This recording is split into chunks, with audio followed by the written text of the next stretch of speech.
Hi hello ನಮಸ್ತೆ, ಎಲ್ಲರೂ ಹೇಗಿದ್ದೀರಾ? ಎಲ್ಲರೂ ಚೆನ್ನಾಗಿದ್ದೀರಾ ಅಂತ ಭಾವಿಸ್ತಾ ಇವತ್ತಿನ ಲಾಗ್ನ ಶುರು ಮಾಡೋಣ. ಇದು ಶುಕ್ರವಾರದ ಸಂಜೆಯ ಲಾಗ್ ಆಗಿರುತ್ತೆ. ಮನೆ ಮುಂದೆ ರಂಗೋಲಿ ದೀಪ ಎಲ್ಲ ಹಚ್ಚಿ ಮನೆಯಲ್ಲಿ ಪೂಜೆನ ಮುಗಿಸಿ ನಾವು ದೇವಸ್ಥಾನಕ್ಕೆ ಹೊರಟ್ವಿ. ಆಷಾಢ ಶುಕ್ರವಾರ ಅಂತ ಹೇಳಿದ್ರೆ ಎಲ್ಲ ಹೆಣ್ಮಕ್ಳಿಗೂ ಸಹ ಪ್ರಿಯವಾದ ದಿನ ಅಂತಲೇ ಹೇಳ್ಬೋದು. ಸೊ ಇದು ನಮ್ಮ ಮನೆಯ ಬಾಗಿಲು. ಸೊ ನಾನು ಆಗಲೇ ಹೇಳ್ದಂಗೆ ಮನೇಲಿ ಪೂಜೆನ ಮುಗಿಸಿ ನಾವು ದೇವಸ್ಥಾನಕ್ಕೆ ಹೊರಡೋಣ ಅಂತ ಹೇಳಿಬಿಟ್ಟು ಬೇಗ ಪೂಜೆನ ಮಾಡಿದ್ವಿ. ಅಷ್ಟರಲ್ಲಿ ಉಲ್ಲಾಸು ಸ್ವಲ್ಪ ವೀಡಿಯೋ ಮಾಡಿದ್ದ, ಅದಕ್ಕೋಸ್ಕರ ನಾನು ನಿಮ್ಮ ಜೊತೆ ಶೇರ್ ಮಾಡ್ತಾಯಿದ್ದೀನಿ.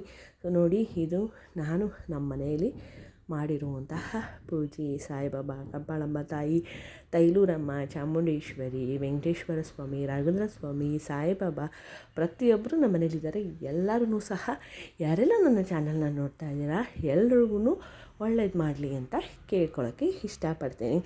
ಸೊ ಹಾಗೆ ನೋಡಿ, ಎಲ್ಲ ಕ್ಲಿಪ್ಪಿಂಗೂ ಸಹ ಇದೆ ಅಲ್ವಾ, ನೀವು ಸಹ ನೋಡಿ ಬ್ಲೆಸ್ ತೊಗೊಳ್ಳಿ ಅಂತ ಹೇಳೋಕ್ಕೆ ಇಷ್ಟಪಡ್ತೀನಿ. ಹಾಗೆ ಏನಪ್ಪ ಅಂತ ಹೇಳಿದ್ರೆ, ನಾನು ರಾಗುನ ನಂಬಿದ್ರೆ ಯಾವ ದೇವಸ್ಥಾನಕ್ಕೂ ಹೋಗಲ್ಲ ಅಂತ ಹೇಳಿ ನಾನು ಉಲ್ಲಾಸೆ ಆಟೋ ಬುಕ್ ಮಾಡಿ ಹತ್ತಗೆ ಮನೆ ಹತ್ರನೇ ಸ್ವಲ್ಪ ಒಂದು 2-3 ಕಿಲೋಮೀಟರ್ಸ್ ಇರುವಂತಹ ದೇವಸ್ಥಾನಕ್ಕೆ ಆಟೋಲಿ ಹೊರಟ್ವಿ. ಸೊ ಆ ದೇವಸ್ಥಾನ ಅನ್ನಪೂರ್ಣೇಶ್ವರಿ ತಾಯಿ ನನಗೆ ತುಂಬಾ ಇಷ್ಟ ಅಂತಲೇ ಹೇಳ್ಬೋದು. ಅನ್ನಪೂರ್ಣೇಶ್ವರಿ ತಾಯಿ ಆಷಾಢ ಮಾಸದಲ್ಲಿ ನಾನು ಹೋಗ್ತೀನಿ, ಅದಕ್ಕೋಸ್ಕರ ಹೋಗೇ ಬಿಡೋಣ ಅಂತ ಹೋದ್ವಿ. ಆದರೆ ಟ್ರಾಫಿಕ್ ಮಾತ್ರ ಏನು ಟ್ರಾಫಿಕ್ಕು ಒಂಥರ 7 ಗಂಟೆ ಬೇರೆ ಆಗಿತ್ತಲ್ಲ, ಹೊರಗೆ ಬಿಡೋ ಟೈಮು ತುಂಬ ಅಂದರೆ ತುಂಬ ಟ್ರಾಫಿಕ್ ಇತ್ತು. ಇಲ್ಲಿ ಒಂದು ಪುಟ್ಟ ಸಾಯಿಬಾಬಾ ಇದೆ ನೋಡಿ, ಎಷ್ಟು ಚೆನ್ನಾಗಿ ರೋಡಲ್ಲಿ ಪಾಪ ಸಾಯಿಬಾಬಾನ ಕೂರಿಸಿದ್ದಾರೆ. ತುಂಬಾ ಚೆನ್ನಾಗಿರುತ್ತೆ, ಯಾವಾಗಲೂ ಇರುತ್ತೆ ಅದು. ಸೊ ಇದೇ ನೋಡಿ ನಾನು ಹೇಳಿದಂತಹ ಅನ್ನಪೂರ್ಣೇಶ್ವರಿ ತಾಯಿ ಮೇಲ್ಗಡೆ ವಿಗ್ರಹ ನೋಡಿದ್ರೇ ಗೊತ್ತಾಗ್ತದೆ ಅಲ್ವಾ ನಿಮಗೆ. ಇದೇ ನೋಡಿ ಎಷ್ಟು ಚೆನ್ನಾಗಿ ಪೂಜೆ ಮಾಡ್ತಾಯಿದ್ದಾರೆ ಅನ್ನಪೂರ್ಣೇಶ್ವರಿ ತಾಯಿಗೆ. ಎಲ್ಲರೂ ಸಹ ತಮ್ಮ ಒಂದು ಬೇಡಿಕೆನ ಕೇಳ್ಕೊಳ್ಳಿ ಈ ಒಂದು ವಿಡಿಯೋ ಮುಖಾಂತರ. ಸೊ ಹಾಗೆ ದೇವ್ರ ದರ್ಶನ ಆಯಿತು. ಜಾಸ್ತಿ ಕ್ಲಿಪ್ಪಿಂಗ್ ಎಲ್ಲ ತೊಗೊಳಕ್ಕೆ ಬಿಟ್ಟಿಲ್ಲ ಅಲ್ಲಿ, ಅದಕ್ಕೋಸ್ಕರ ಇಷ್ಟೇ. ಯಾವುದೇ ದೇವಸ್ಥಾನಕ್ಕೆ ಹೋದರೂ ಇದೊಂದು ಪ್ರಾಬ್ಲಮ್ ಆಗಿಬಿಟ್ಟಿದೆ, ಫೋಟೋ ಹೊಡಿಯೋಂಗಿಲ್ಲ, ವೀಡಿಯೋ ಮಾಡೋಂಗಿಲ್ಲ ಅಂತ ಹೇಳ್ತಾ ಇರ್ತಾರೆ. ಸೊ ರಿಟರ್ನ್ ಮನೆಗೆ ಬರಬೇಕಾದ್ರೆ ಮಳೆ ಬಂತು. ನಾನು ಅದೇ ಅಂದ್ಕೊಂಡೆ ನೋಡಿ, ಹೋಗಬೇಕಾದ್ರೆ ಮಳೆನೇ ಇರಲಿಲ್ಲ, ಬರಬೇಕಾದ್ರೆ ನೋಡಿ ಆಟೋ ಮೇಲೆ ಕಾಣ್ತಿದೆ ಅಲ್ಲ ನಿಮಗೆ ಮಳೆ ಬರೋಕ್ಕೆ ಶುರು ಆಯಿತು. ಸೊ ಕೊನೆಗೆ ದೇವಸ್ಥಾನ ಮುಗಿಸ್ಕೊಂಡು ನಾನು ಉಲ್ಲಾಸು ಬಂದ್ವಿ. ಉಲ್ಲಾಸ್ಗೆ ಏನಪ್ಪ ಅಂತ ಹೇಳಿದ್ರೆ, ಅವನಿಗೂ ಇರು ಮನೇಲೆ ಅಂತ ಹೇಳಿದೆ, ಬಟ್ ಇರಲಿಲ್ಲ. ಅವನು ಇಲ್ಲ ಮಮ್ಮಿ ನಾನು ಬರ್ತೀನಿ ಅಂತ ನೋಡಿ ವೈಟ್ ಆ್ಯಂಡ್ ವೈಟ್ ಅನ್ಎಕ್ಸ್ಪೆಕ್ಟೆಡ್ ನಾವು ವೈಟ್ ಆ್ಯಂಡ್ ವೈಟ್ ಹಾಕ್ಕೊಂಡಿರೋದು. ಸೊ ಹಾಗೆ ನನ್ನ ಪಾಪು ಏನು ಮಾಡ್ತಿದ್ದಾನೆ ಚೀಕು, ನಾನು ಇಲ್ಲದೆ ಮನೇಲಿ ಅಂತ ನೋಡೋ ಅಂಥ ಕ್ಯೂರಿಯಾಸಿಟಿ ನನಗೆ. ಯಾಕೆಂದರೆ ಎಲ್ಲರೂ ಅಷ್ಟು ಬಿಟ್ಟು ನಾನು ಎಲ್ಲೂ ಹೋಗಲ್ಲ ಅವನಿಗೆ. ಸೊ ನಮ್ಮ ಮನೆಯವ್ರು ಇದ್ರಲ್ವ, ಆ ಒಂದು ಕಾರಣಕ್ಕೆ ಅವನ್ನ ಬಿಟ್ಟು ನಾನು ಉಲ್ಲಾಸ ದೇವಸ್ಥಾನಕ್ಕೆ ಹೊರಟ್ವಿ.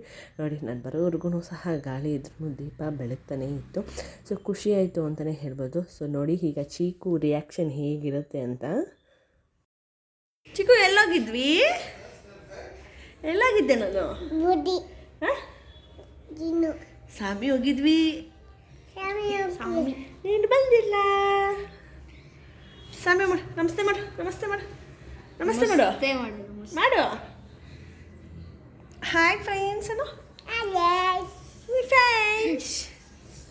ನಂತರ ಏನಾದರೂ ತಿನ್ನಬೇಕು ಅನ್ನಿಸ್ತು, ಅದಕ್ಕೆ ಈ ಪೀನಟ್ ಚಿಕ್ಕಿ ತಂದು ತಿನ್ನೋಣ ಅಂತ. ಸೊ ಅದೂ ಸಹ ಎಳಿತಾನೆ ನಮ್ಮ ಚೀಕು, ಕೋಪ ಅವನಿಗೆ ಬಿಟ್ಟೋಗಿದ್ವಲ್ಲ. ಸೊ ಈ ಚಿಕ್ಕಿ ನಂಗೆ ತುಂಬಾ ಇಷ್ಟ, ಅದಕ್ಕೋಸ್ಕರ ತಿಂತಾಯಿದ್ದೀನಿ. ಹಾಗೆ ಫಸ್ಟ್ ಕ್ರೈಯಲ್ಲಿ ಒಂದು ಇವನಿಗೆ ಬಟ್ಟೆನೂ ಸಹ ಬುಕ್ ಮಾಡಿದೆ, ಅದು ಸಹ ಬಂದಿತ್ತು.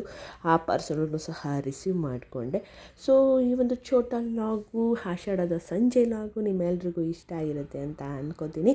ಎಲ್ಲ ದೇವರೂ ಸಹ ಎಲ್ಲರಿಗೂ ಸಹ ಒಳ್ಳೇದು ಮಾಡಲಿ, ಒಳ್ಳೆ ಮನಸ್ಥಿತಿ ಕೊಡಲಿ ಅಂತ ಕೇಳೋಕ್ಕೆ ಇಷ್ಟಪಡ್ತಾ ಇವತ್ತಿನ ಲಾಗ್ನ ಇಲ್ಲಿಗೆ ಮುಗಿಸ್ತಾ ಇದ್ದೀನಿ. ಮತ್ತೆ ನಾನು ಮುಂದಿನ ಲಾಗಲ್ಲಿ ಸಿಗ್ತೀನಿ. ಅಲ್ಲಿವರೆಗೂ ನಮ್ಮ ಚಾನಲ್ನ ಸಬ್ಸ್ಕ್ರೈಬ್ ಮಾಡಿಕೊಂಡು ಲೈಕ್ ಕೊಟ್ಟು ನೋಡಿ ಅಂತ ಹೇಳ್ತಾ, love you all, tata, take care, bye.